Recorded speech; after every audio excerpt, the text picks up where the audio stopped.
Hey everybody, welcome back to another lesson with 101 Guitar Lessons. My name is Lorne, and you'll notice things are looking a little bit different today.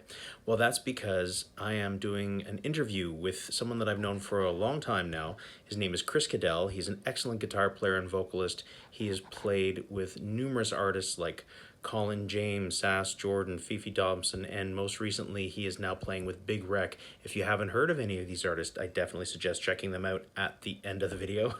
But during this interview, we talk about Chris's journey in learning how to play the guitar, what got him interested in the first place, his progression through amateur to professional, all the way up to today. We also get into gear around the 40-minute mark. So without any further delay, let's get into the video. Loosen it up. Loosen it up. I'm ready to go. All right, everybody. Thanks for joining us today. We welcome the amazing, the talented, the infamous Chris Caddell. How are you, buddy? I'm good. I'm feeling pretty good. It's a little rainy today, but that's all right. Yeah. Well, you're not quite old enough to feel it in your bones yet, right? No, not yet. I don't think. Maybe that is that ache in the elbow. I don't know. That's all the tennis you've been playing. Yeah, of course. A lot of darts. Yeah, exactly. So in the intro, it was mentioned, all of the cool people that you've played with over the years and everything. And I just want to sort of dig deep into your history with the guitar. And maybe let's start with what got you interested in the instrument in the first place. Basically my dad. He's a guitar player and singer sort of thing. And he's always had guitars around the house, and he never really pushed me to do it or anything like that, but the option was always there. And when I found interest, he was like, got really pumped up about it, and had lots of nice things. I have this was his Les Paul he bought when he turned 40. I guess he would have been about my age when he bought it. Cool. And so this was kind of like my learning guitar. And then when he didn't want me to wreck it, he got me a Ibanez Roadstar Series 2 for Christmas, and that was my main thing for a while. And basically it was kind of always around. And I guess when I got into high school and started seeing friends and stuff getting up and playing at school concerts and stuff, I just kind of was like, I want to do that. And what kind of music was around the house at that time? Dad listened to a lot of different stuff, a lot of like sort of folky stuff, a lot of like Bob Dylan. There was a lot of Mike and the Mechanics he listened to a lot.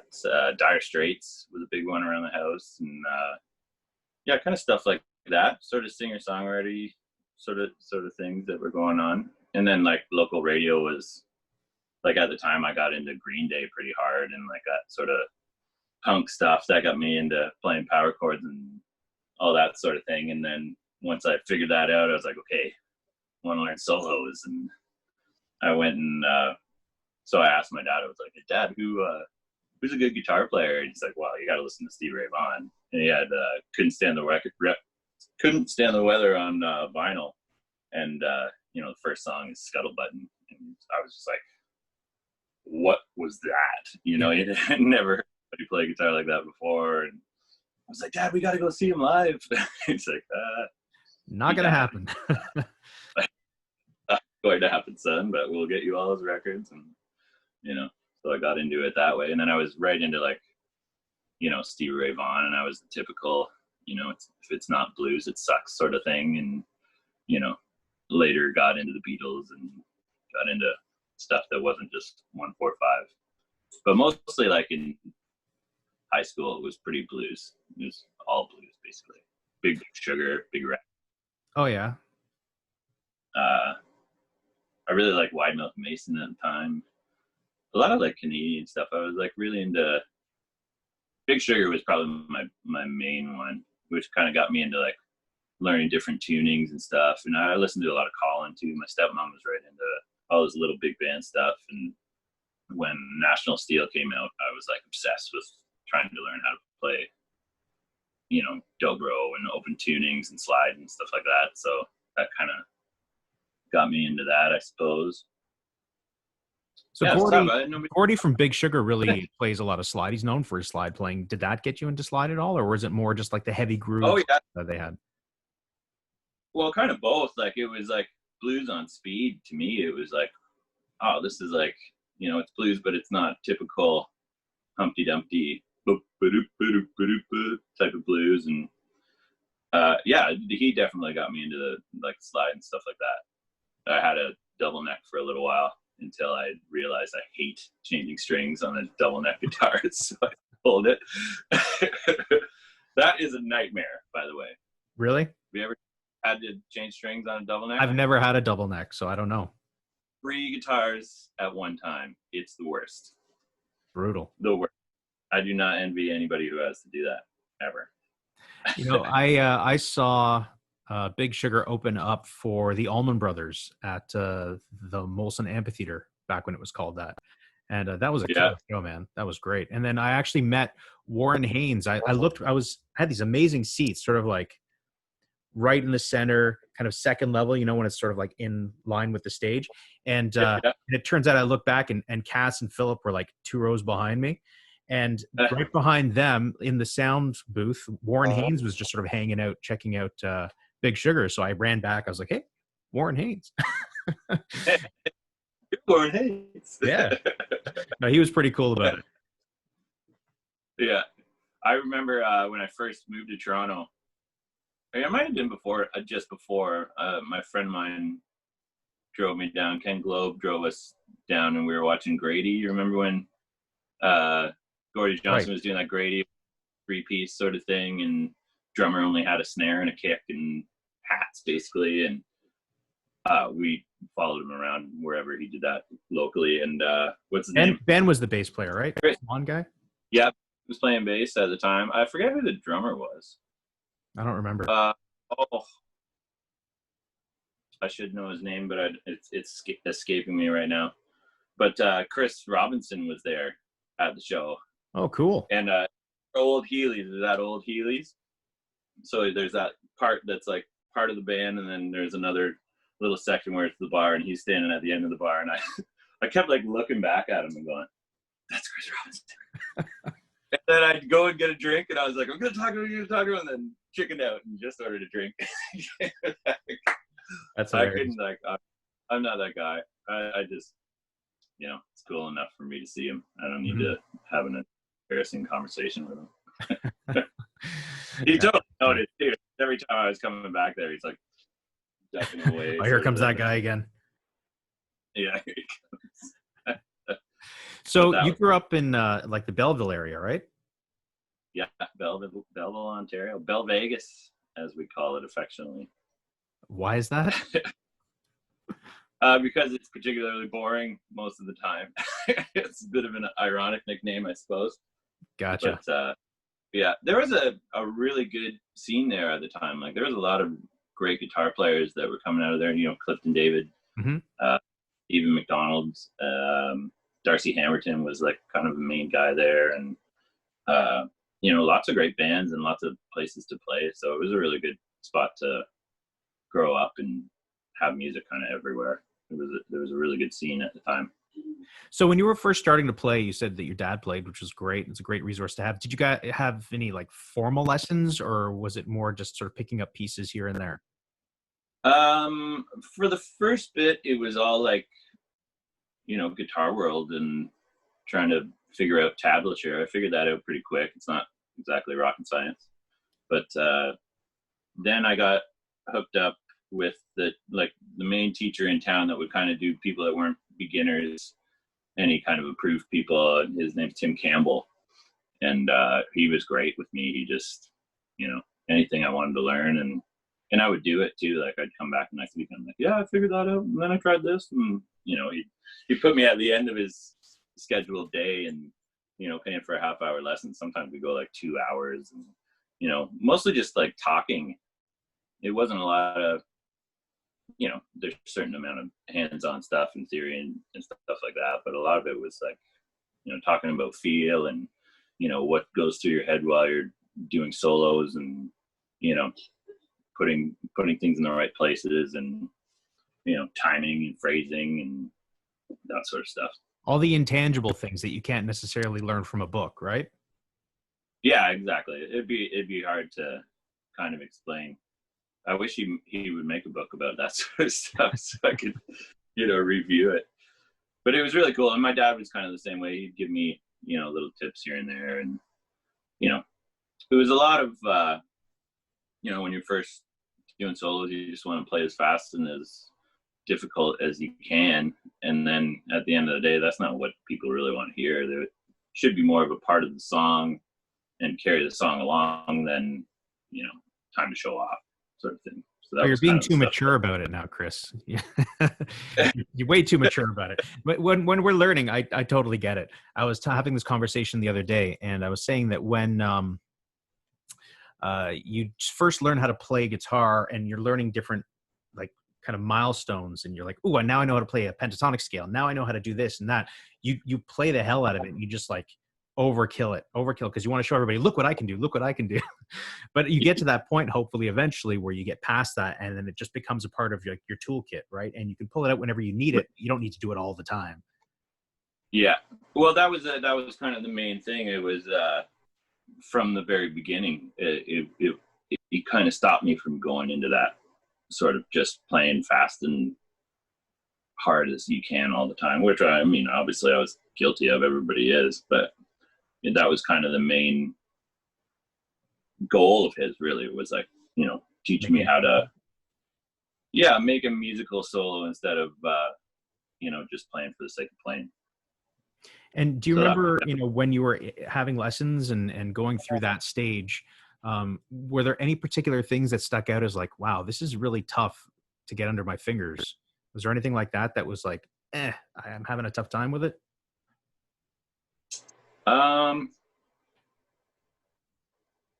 I don't really remember struggling a lot with things. Things came pretty quickly.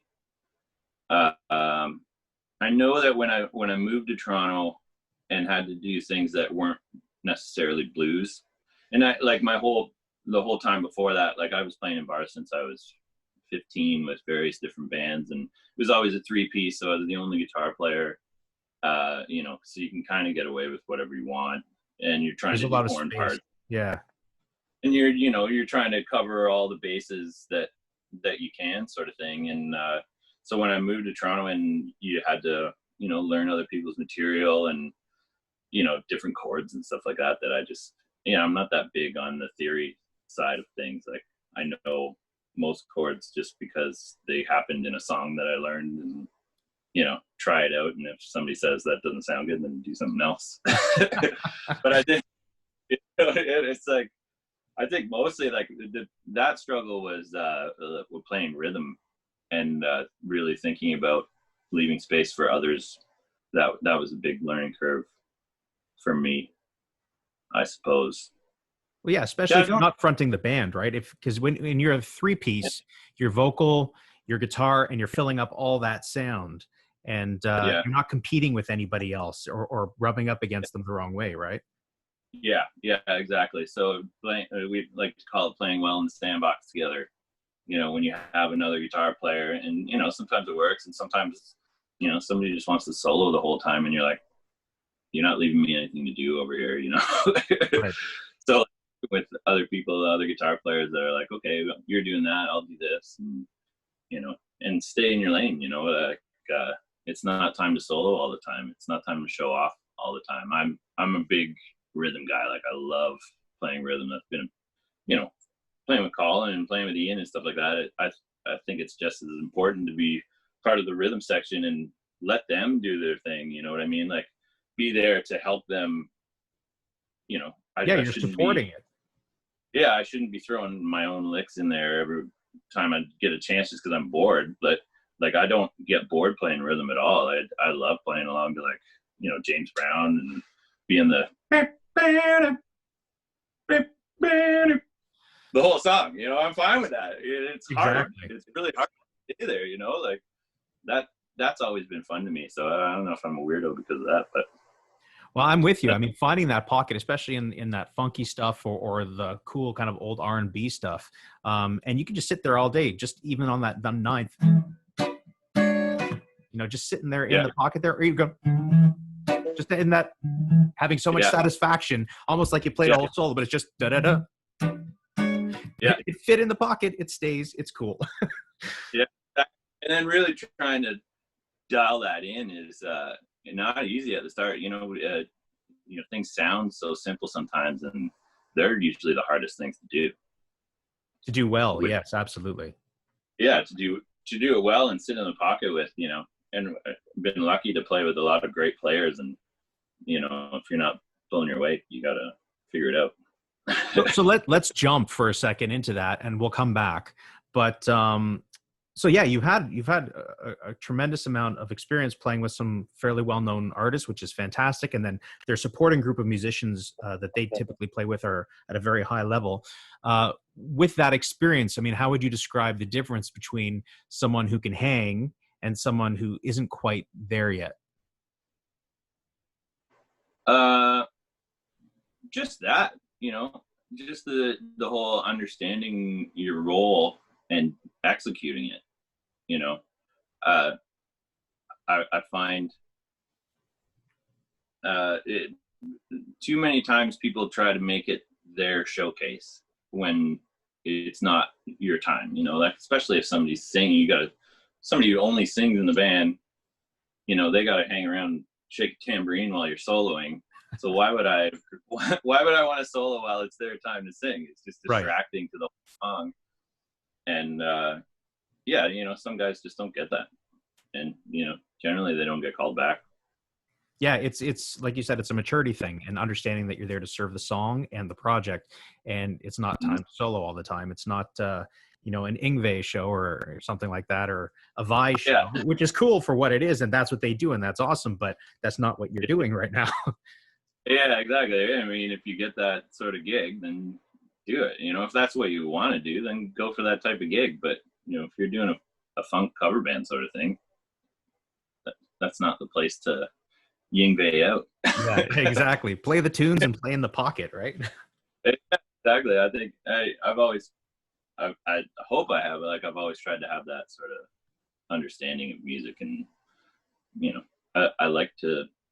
It's so rewarding when everybody's doing the same thing like that, and nobody's stepping on anybody else's toes. And when it's your time, everybody comes down and you do your thing, and the listening part is really the challenge, I find, and that's the thing that separates sort of the men from the boys. Is, are you there and are you listening, or like in a conversation, are you just thinking, I know what I want to say, so I'm waiting for them to stop so I can say what I want to say, rather than I'm listening to what they're saying and responding in kind? Yeah, it's definitely. I just had something about that. Like listening while playing is a difficult thing to really get around, and I find myself, if I'm playing with Colin or Ian in particular, I can't listen too hard or else I'll get lost. You know what I mean? Yeah, you can't really pay that much attention. Be like, wow, that was cool. Where am I?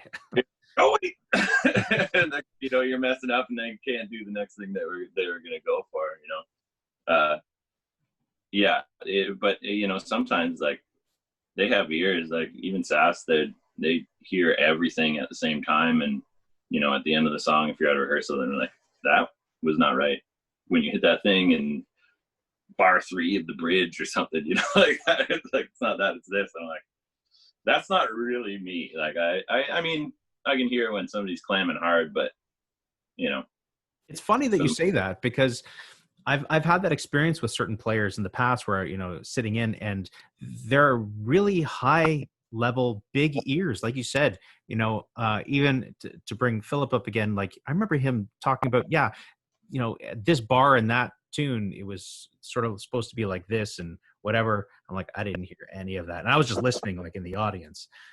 But it's amazing that there are artists out there that just can pinpoint all of that. Yeah, it's a drill. I try to do that when I'm like listening in the car or something like that, just listening to music. I try to separate everything in my head. It's almost like thinking of a mix, like bass players doing that, drummers doing that. This part's coming in here and here, and separating that. Like it's an exercise to try to try to do. But I find like while we're playing, I'm more focused on me and what my part is and how it's gelling with everybody else without trying to pinpoint what people are doing. Like that clogs my mind up a little too much, and then I lose what I'm doing. Yeah, sort of absolutely. Yeah, I'm but in the same boat. some guys, it just doesn't bother them at all, and they can, Ian's just wailing on something way harder than I've ever been able to play, and still he's listening to me going, "That's the wrong chord," like that. It's pretty crazy. His ears are unbelievable. Same with Colin, and Sass has the same ears, and her husband Derek it's unbelievable what they hear and point out, and that's great. They've helped me a lot. I'd be curious to ask them if they started out that way or that just came through the years and years of experience. Yeah, that's a good question. I'm sure there's a certain amount of development to it, but I'm sure it must have come pretty naturally to them. They're all pretty advanced at their things. All right, so I want to jump back now, and you mentioned that you came to Toronto from Belleville, the big city. So how old were you at that point?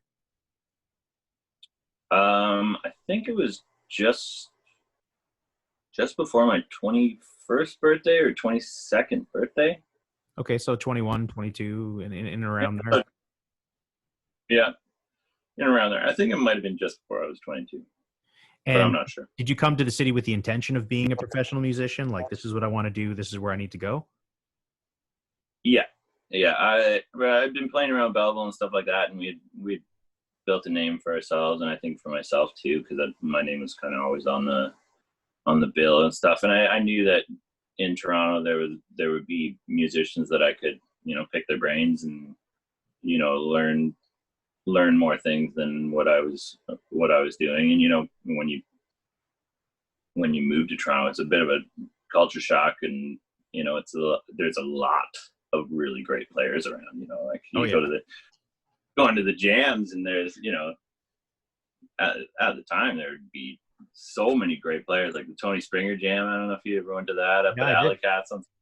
That was like the first one. John Knight was there. And it's just guy after guy after guy going up that are just like amazing. So I luckily my dad had had the intentions of doing music, and I can't read music, and I don't really like jazz, so I didn't want to go to Humber.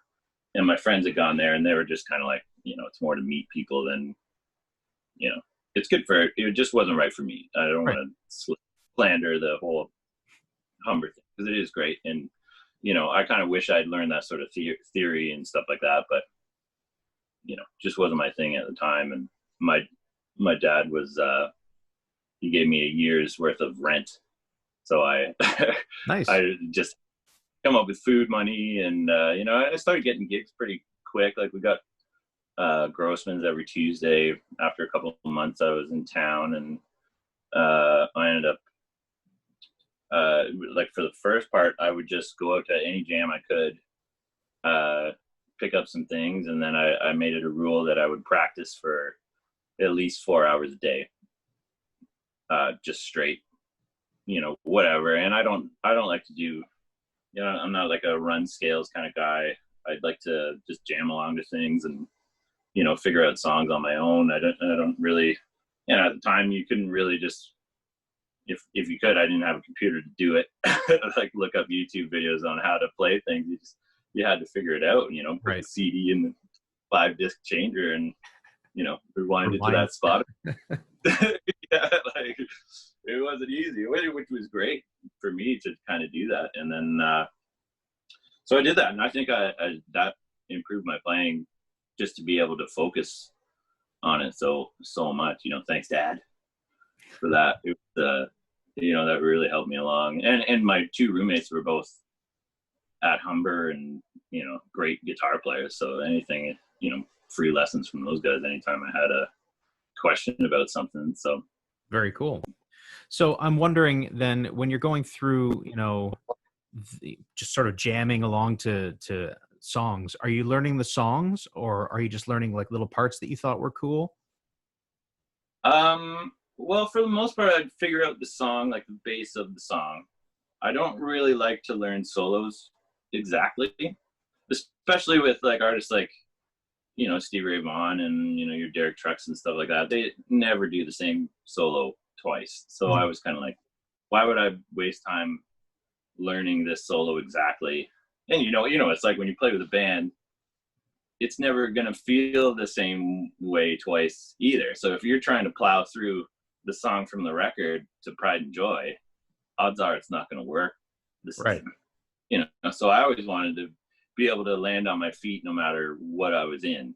If somebody was just like, okay, here's a song, here's the chords, when it comes solo time, I'd have my own way of getting through it instead of having to learn. There's certain solos you kind of have to learn, like little hooks and exactly. Yeah, little things and stuff like that. So I'd learn that, and then just play along. That was the fun thing for me. See, what that makes me think about is that you're in a band with Dan, who plays in a separate band with the Dave Murphy band, and they do stuff, and he'll play parts like at 95% note for note. He'll throw in some of his own stuff too, but it's like spot on. Yeah, and that's there's a time and place for that, I think. Right. We do for sure learn certain solos for certain songs. Like there's some things you just can't. You're not going to play Sultans of Swing without. You shouldn't riff on that. You're not going to do Comfort without doing at least the first solo. Or Breaking the Wall. You can't not start it without. Exactly. You can't. You don't riff on that. But after that, we just go off it. And when Dan was first playing with us, he was like, what do you mean you just solo for as long as you want? We're like, yeah, Dan, just take a solo and then give us a nod when we want to come back with a song. I've never done anything like this before. And, that's what's fun for us. Like that's what Horseshack has always been about, is like playing songs that we love and doing our own thing to it, and don't be a slave to what it is. We're all competent enough to put our own spin on things and have fun. Yeah, that's what I've always been about too. It's so much more fun when you can put your own little stamp on it. Yeah, you play that. You're not going to change the lyrics or anything on purpose. Yeah. But I've had a great one. Yeah, exactly. Yeah, people don't know how easy they have it now. So when you came to Toronto, you went out and did a bunch of open jams. You had some roommates that were at Humber, so they were at the school, and you were kind of networking kind of through them as well, I suppose. Yeah, big time. And then I guess it was a few months, and I think it would be maybe like 6 or 8 months since I'd been there. There was a audition for Fifi Dobson's band for the bass. Right, I remember that. So I was like, I don't play bass, but I've never done an audition before, and it's worth a shot. I'm gonna have to. I assumed at the time I would be doing a lot of auditions and trying out for things, and it turned out to be the only audition I ever did. But so I got a bass from Long McQuaid's, and I knew somebody at the management company that was friends with Clifton, and went and got the CD and came home and learned the parts. And the next day was the audition. It was like, you remember Rat Space, like the old Rat Space down at the end of the hall? Anyway, it was up on up near DuPont. Yeah. And that's right. I remember. Yeah. There's QED was upstairs with that huge room, and then Rat Space was down on the bottom in the back, and there was a big long hallway past the woodworking shop.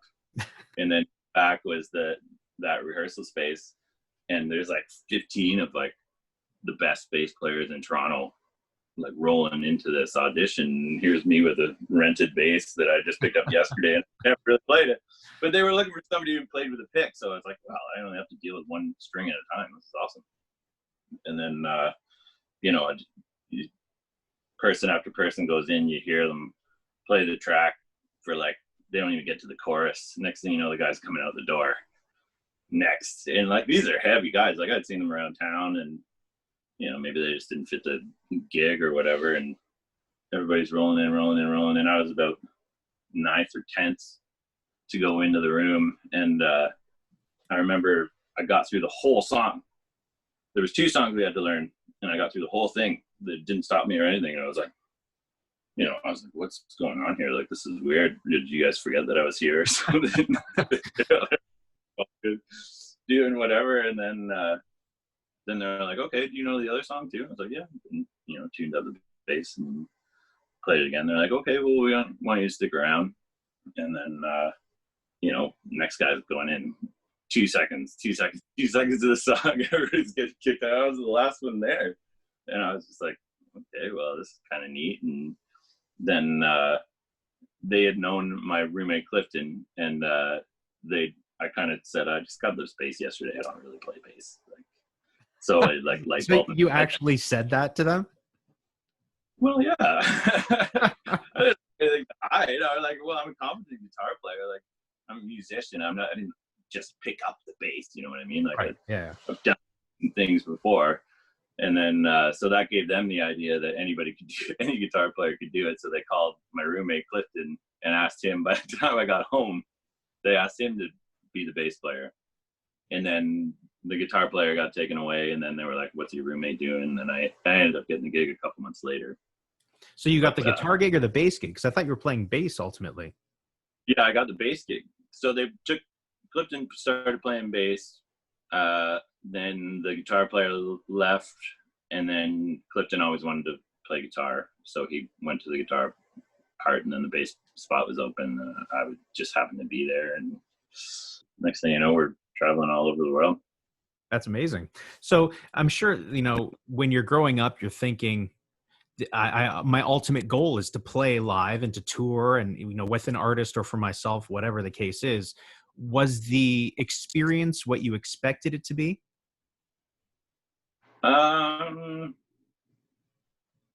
I guess not, but I'm not mad at it. I did that, the bass thing with Fifi, just because I wanted to get into that world, and touring and playing big professional gigs and seeing kind of how that goes down. I've always wanted to be an artist myself, and be that sort of thing, but it's never really been an option for a living, basically. It's really hard to do an original project and make any money at all and eat. Yeah, exactly. So I've always playing in cover bands, always be working at Starbucks. To me, at least, I'm playing music, and being a sideman, I just kind of fell into it. Since the Phoebe thing, then I got referred to play with the Canadian Idol people. It was Melissa O'Neill and Rex Gowdy's year, and I got referred to do that, and then that got me to the Sass gig, and then playing at the Orb Room. There's so many musicians that kind of roll through there. Then I end up on a gig with Colin, no audition, no sound check, no anything, just on stage with him. And I've been playing with him for the last 10 years. Yeah, it's been a good run. Yeah, it's been great for me. Free lessons from Colin James. It's pretty awesome. Can't go wrong, right? Yeah, exactly. And just he's become a great friend too, so it's kind of neat, full circle thing. And it's always been like, I've become a sideman sort of thing, and I've put out 2 records, and I'm proud of them and stuff like that. But it's not gigs that people would generally say no to. When Colin James calls you to play guitar for him, it's like, yeah, exactly. I'm not going to say no to that. And playing with Sass is like, it's like the ultimate rock gig in the world, and basically I get to wail all the solos, and she's such an incredible singer. It's just like playing those songs are amazing. So I would never not want to be playing with her, and then when Ian calls, it's like, do you want to play in Big Rack? It's like, yeah. I these are opportunities that I've seen. I've I never intentionally tried to be a sideman, but these gigs that have popped up are things that I'm like, musically for me, it's challenging and amazing to learn the stuff and really get the intricacies of what they're doing. So, that's fun for me. Yeah, I've always I can only imagine. It must be incredible. So you walked through it real quick, and I just want to touch. So you said you didn't really have to audition after the Fifi thing. Other things just sort of fell into place through what? Through networking, being in the right place at the right time. What would you attribute that to for the people that are listening and are thinking, this is what I want to do. How do I go about doing it for myself? Yeah, I think it was, it's always been a friend of a friend. And I've always been out there, doing cover gigs and stuff like that. So the audition thing was never really necessary because you could come down and watch me play anywhere and see, I can play, am I what you want, basically, was sort of my thing. It's like, well, I don't know why.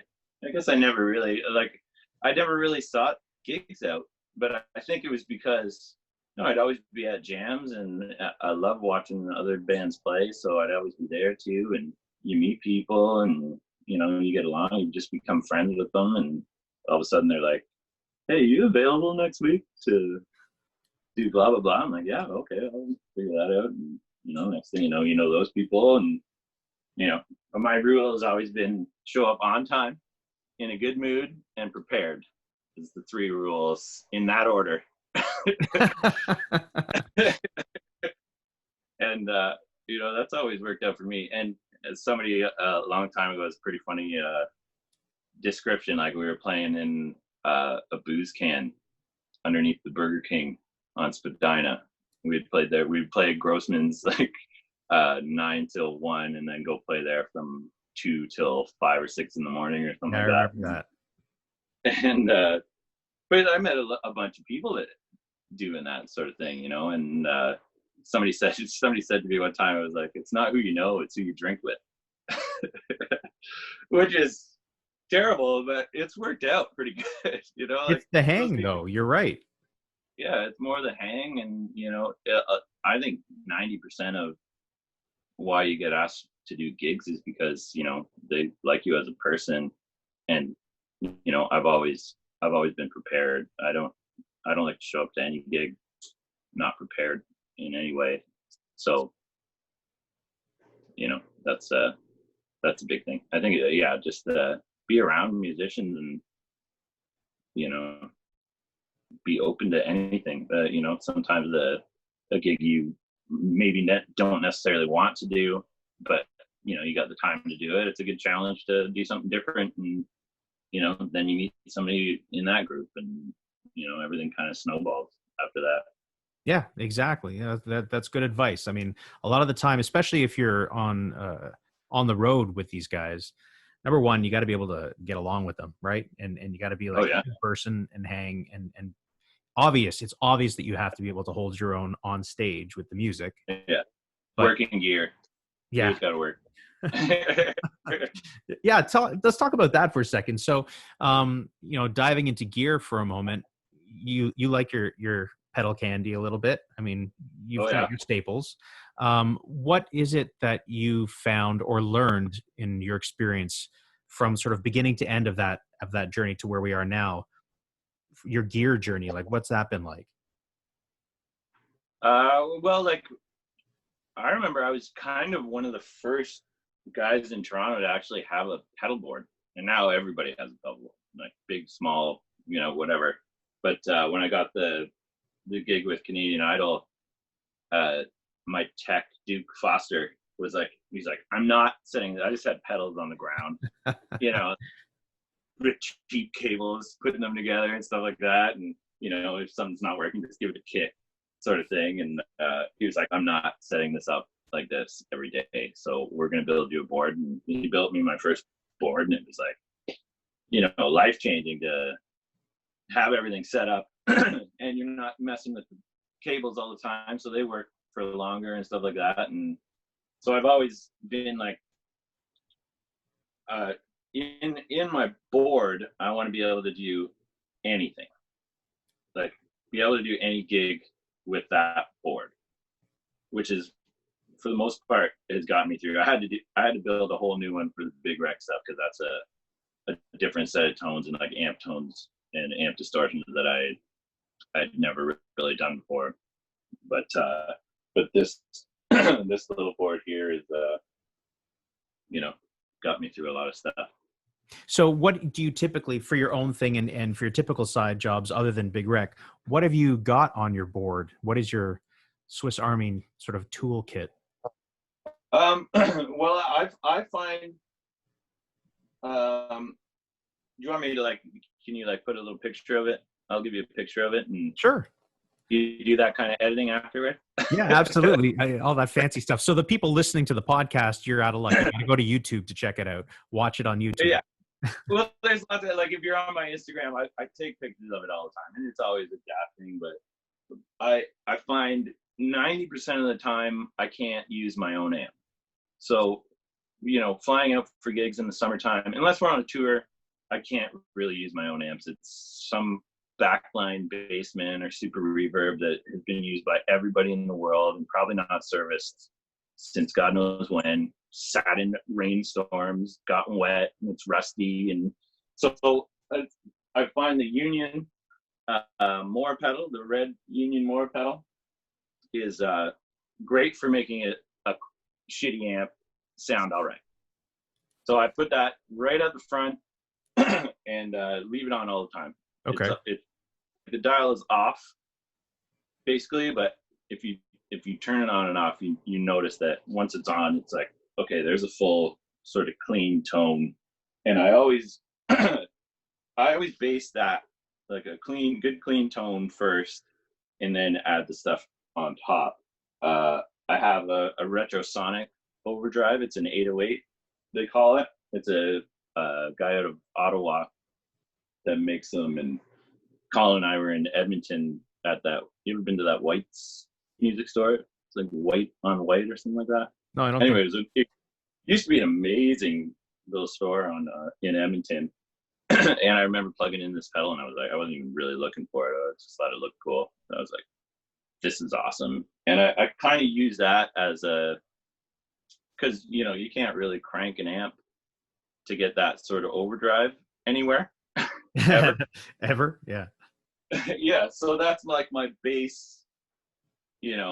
It's good for like if you roll off. If I need something really super clean, I'll turn it off.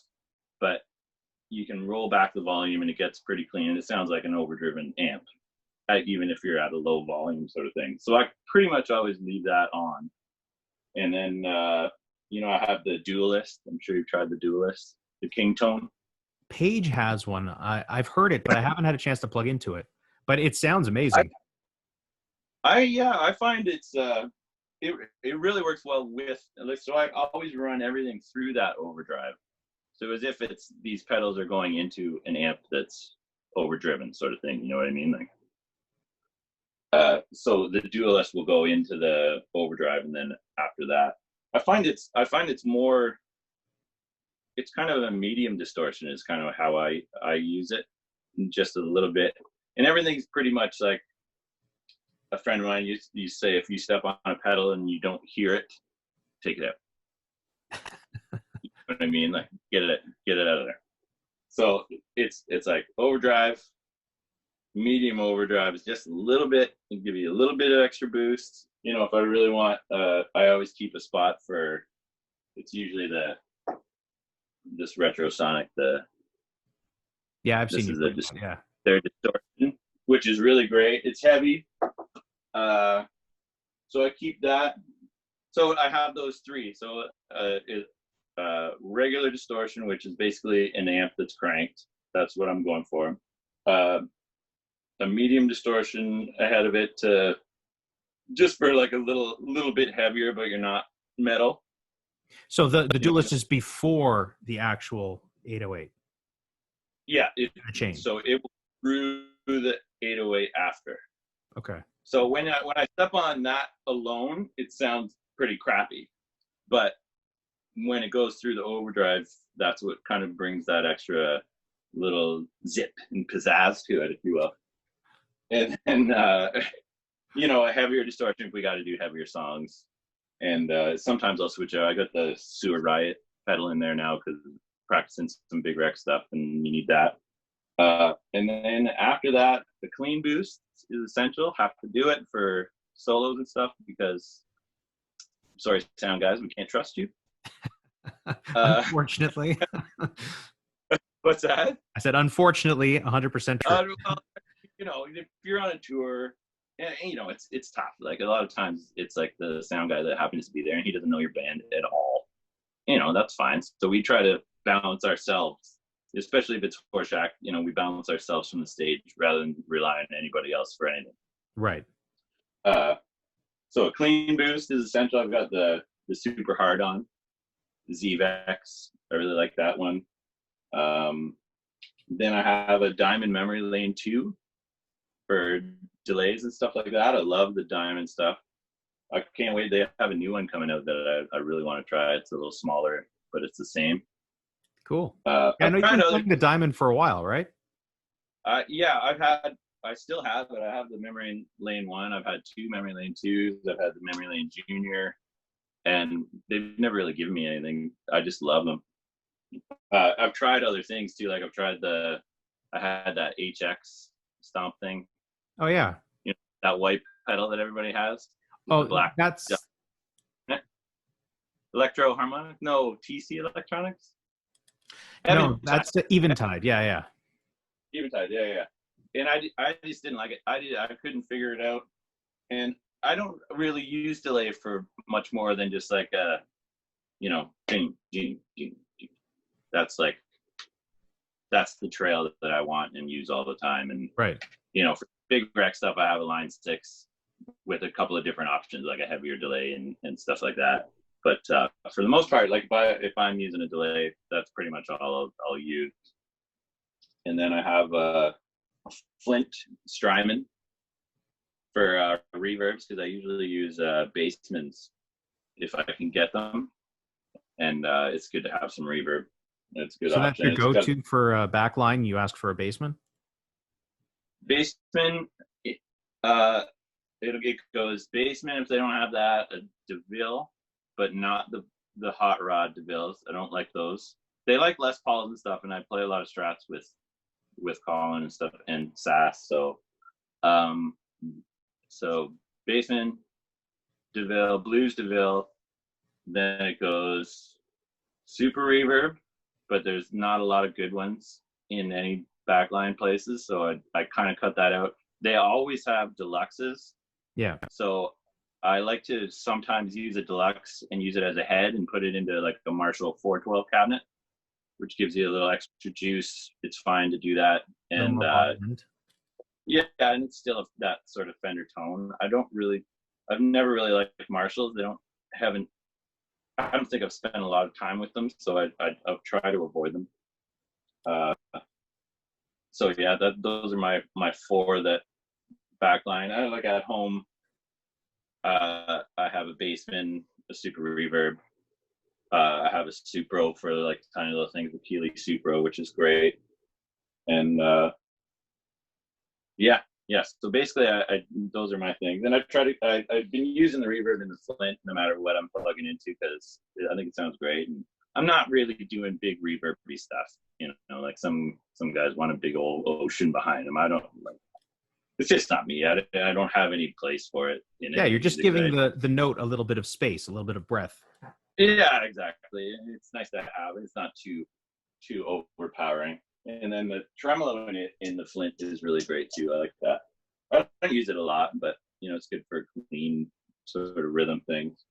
But the most important that I got from Dan is at the very end of my chain is a volume pedal, not at the start. Because like you said before, it's like if I plug into a pedal and turn my guitar down, it changes the sound of the pedal. It reacts differently. Yeah, so the volume pedal at the end of the board means I have control of my overall volume at my feet without having to go back to an amp And sometimes when you go back to an amp, turning it one dial, all of a sudden you're the loudest thing in the world. Right. And then you turn it and be heard, so it's good to have that sweep at the end. And so that's basically it. That's what I've had. A wah pedal at the start for the intro of Voodoo Child, basically, is the only time Waka. Yeah. My friend Andrew White is a sound guy in Edmonton. He calls it the last refuge of the uninspired. That's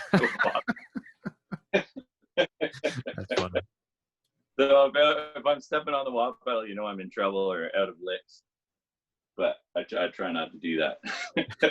It's okay. A little waka waka here and there is all right. A little, yeah. I mean, it comes in handy when you need it. And I always find whenever I haven't had it in a board, is the time somebody's like, "You got a wah pedal for this part?" And you're Yeah. like, damn. I'll put it back. It just can't lose. And I have the this Road Rage switcher as well that controls all the pedals, which for me, being a Strat guy, really quieted down my whole rig almost immediately. So it's not going through every pedal all the time. It's only when it's engaged, which is great. It makes for a lot of extra chords, but that's fine.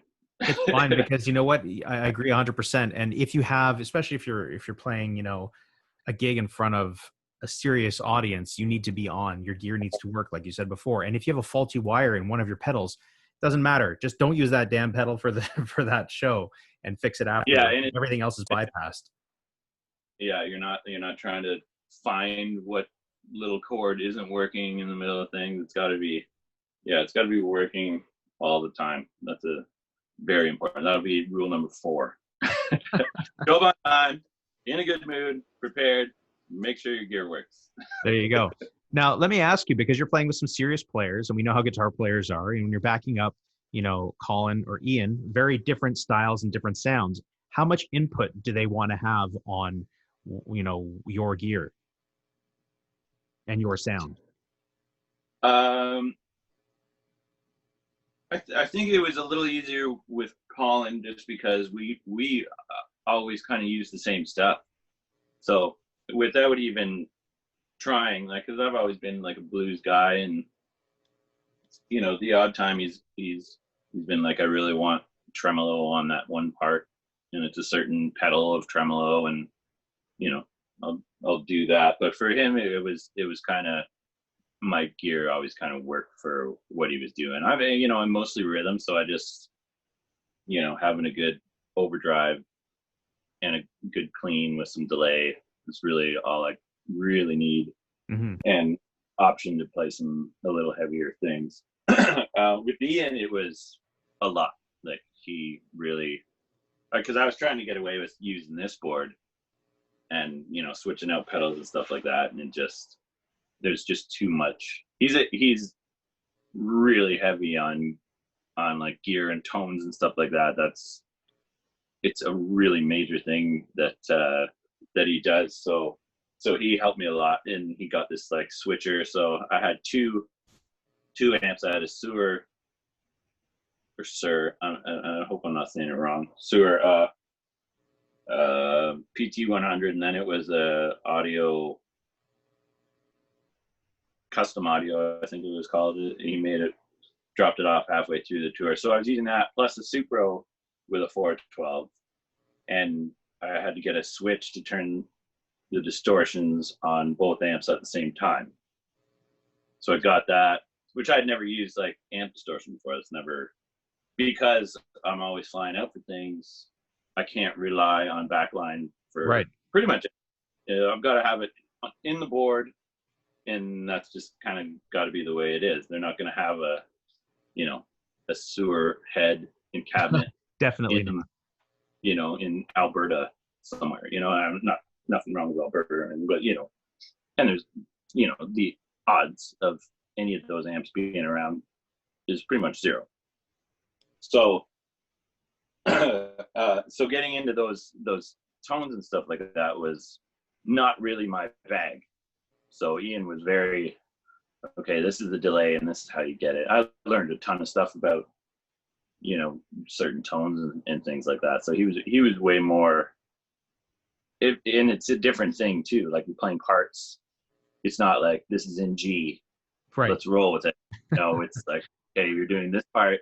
This is the pre-chorus tone. Even down to like what pickups to use. Like, it's like, okay, so for the pre-chorus, drop it down to the neck and clean it up and do this with delay.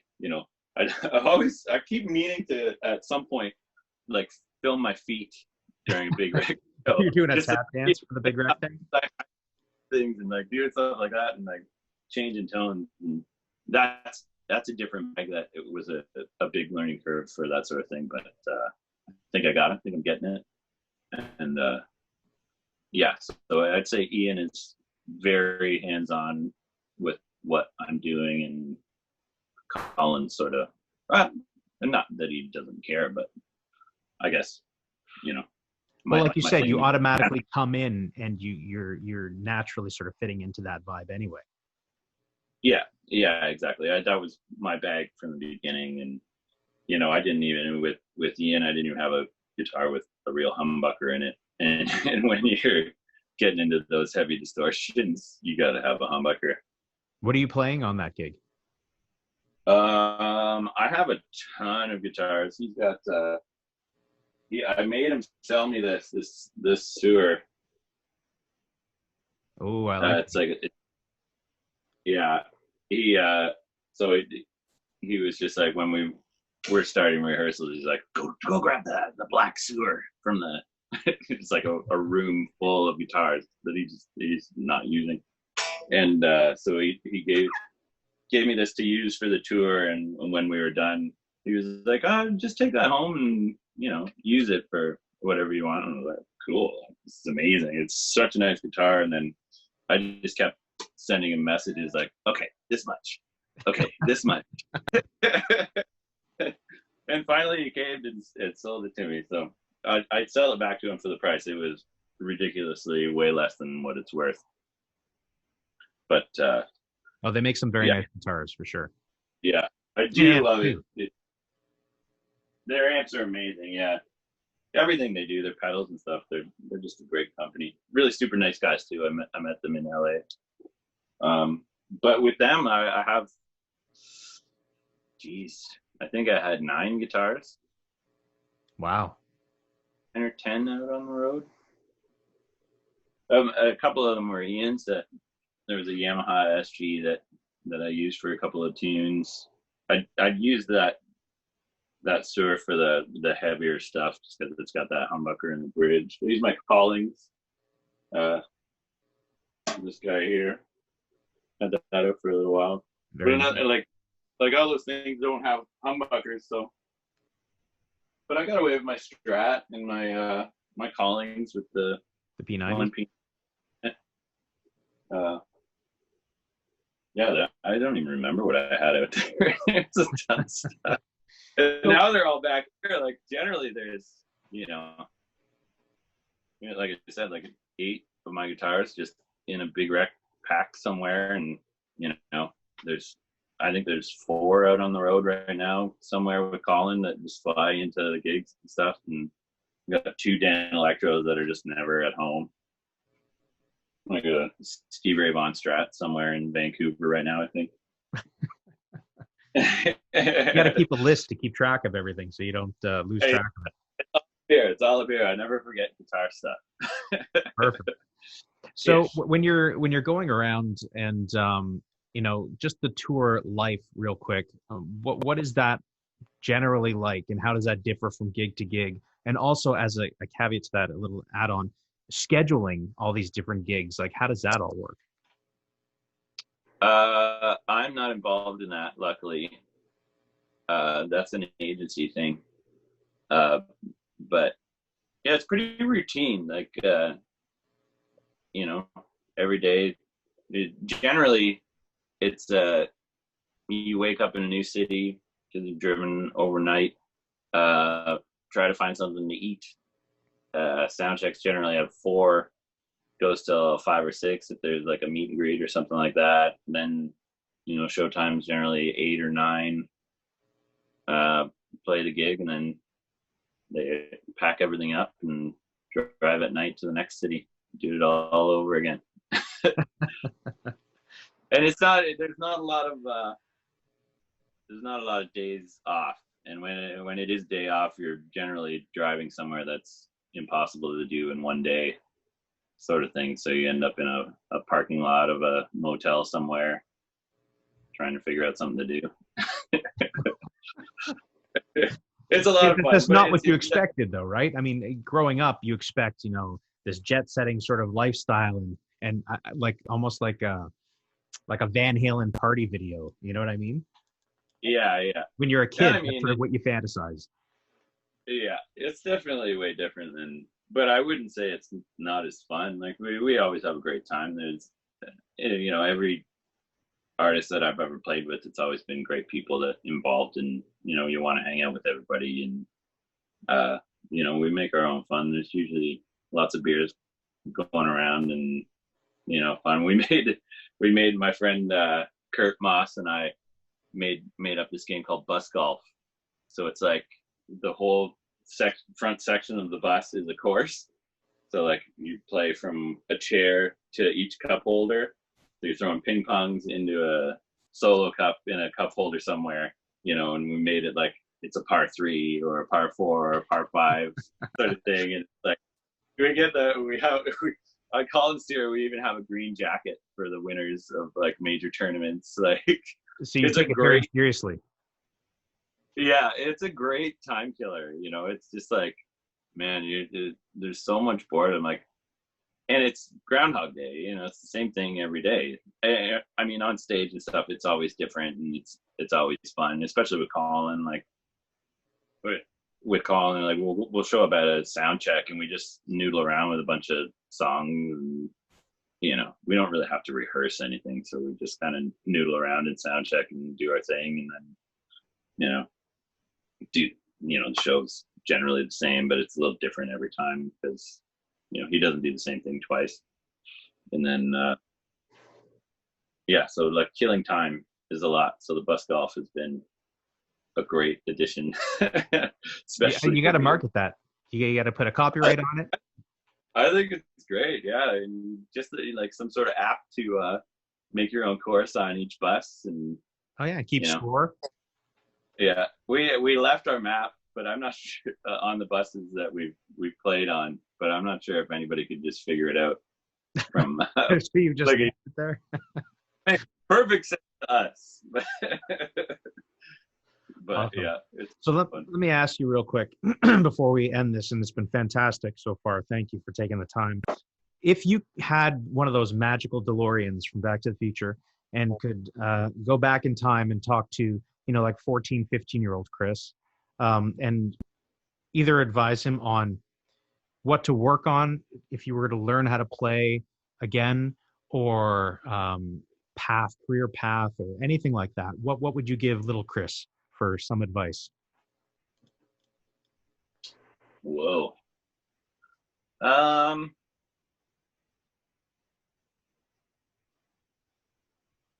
don't know. I think I got some great advice early on, and I kind of stuck to it.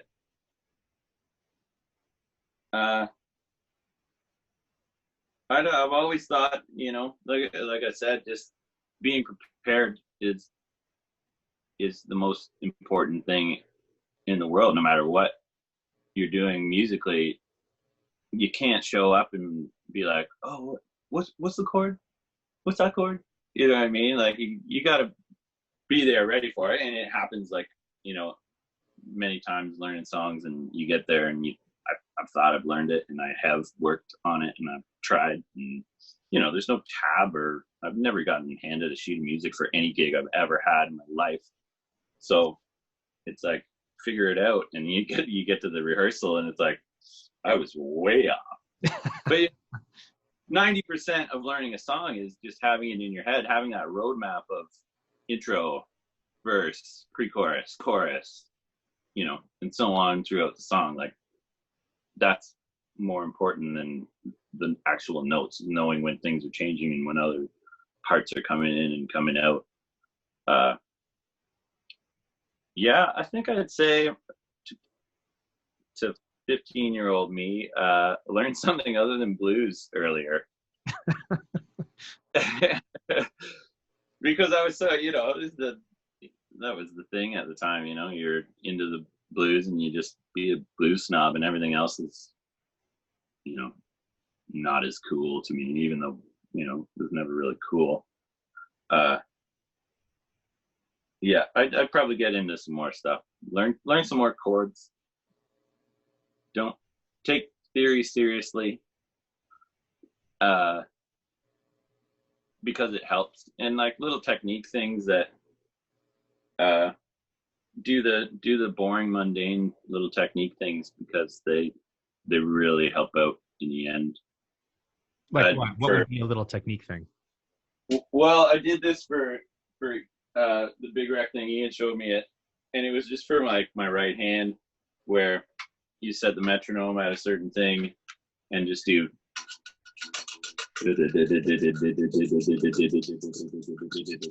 and do it on each string and do it for 2 minutes each, which is an eternity, by the way. But like put the gas on, have the amp going, and I'll try to do it. It should be quick. And just try to get it as consistent as possible and not waver on it.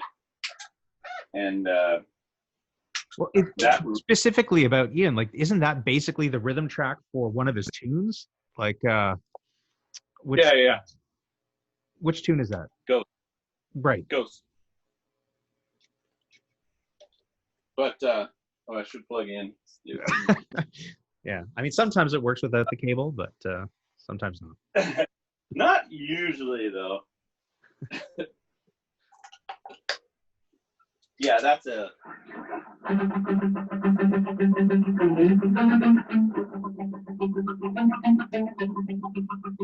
So like that drill, I would sit there with the metronome, and I haven't really rocked a metronome. That's like boring practice to me. I don't like boring practice. I just like to play, but doing this was. I haven't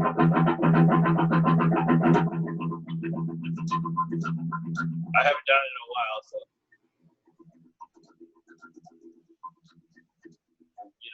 You get to a minute and you think you've done it for an hour and a half, and you still got another minute to go.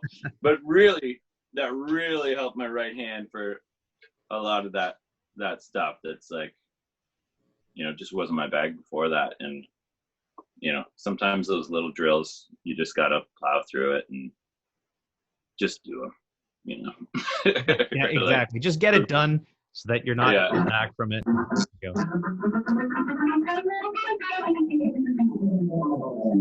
sounds terrible, but I mean, like that spider exercise where you're going up. Yeah, moving your things. I don't know. Holding the pick was probably one of the things that changed my life the most. How you're like sometimes you got 2 fingers going like that. Van Halen thing. Yeah, where Van Halen like that. And Hendrix would hold it like that, almost like with his. Oh, really? Middle finger, and he was like kind of back like that, and that worked for those guys. But I think they're the only two. Everybody holds it like that with your first finger and your thumb. Yeah, exactly. And I've had a couple people that ask me advice on something, and it's people don't like to hear the boring things. It's like you know what? This is how you hold your pick, and once you get that, that's going to open up so many things for you. You got your free fingers to use the other stuff. When somebody's jamming themselves up like this, you can't do that. So I told them, I'm like, just hold your pick like this. And it wasn't a sexy lesson, It wasn't like, here's a quick, easy way to play Flight of the Bumblebee, which is useless. Right, exactly. But little things like that make a huge difference. And I don't know, I kind of forget what the question was.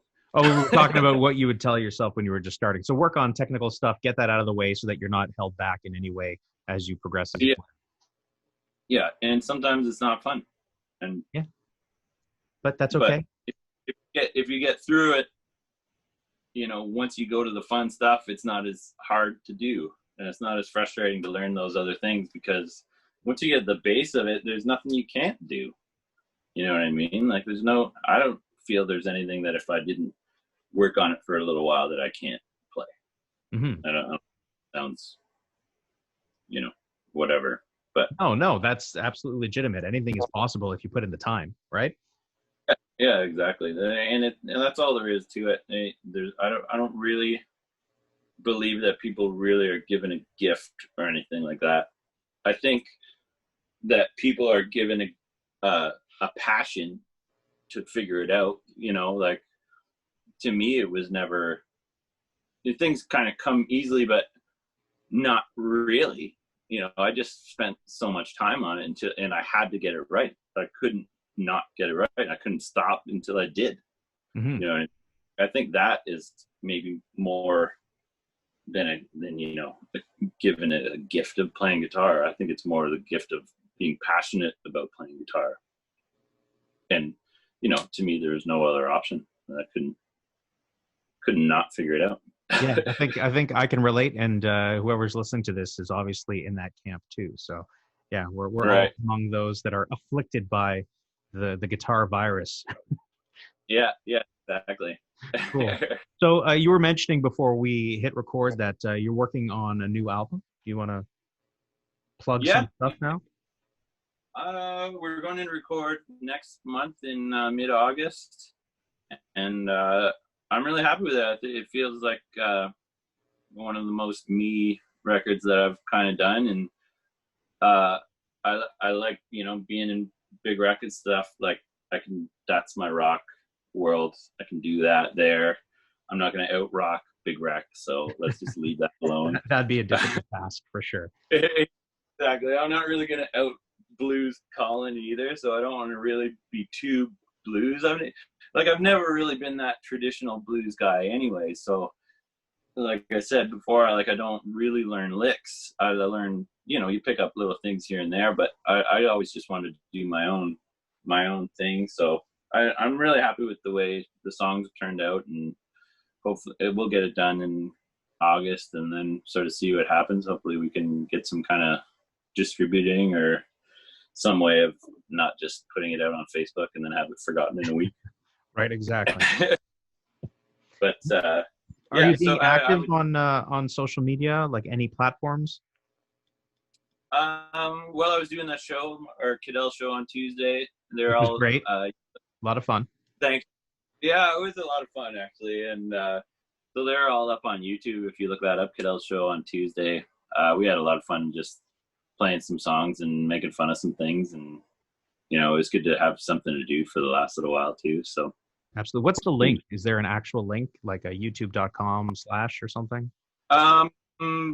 Yeah. Let's send it to me and I'll put it up, and people can find it that way. Yeah, there should be. But also, if you just search Caddell show on Tuesday, they all pop up. I think there's 7 episodes up there, and then 7 little trailers that we did for each episode, which are kind of funny. And yeah, so that's kind of been what's keeping me up. Chris Caddell Music on Instagram, that's me. Facebook, I'm pretty accessible. It's all band stuff. I don't really put up what I'm eating that day or anything like that, or on things. Unless you're flossing with guitar strings, in which case you might put it up. Yeah. Awesome.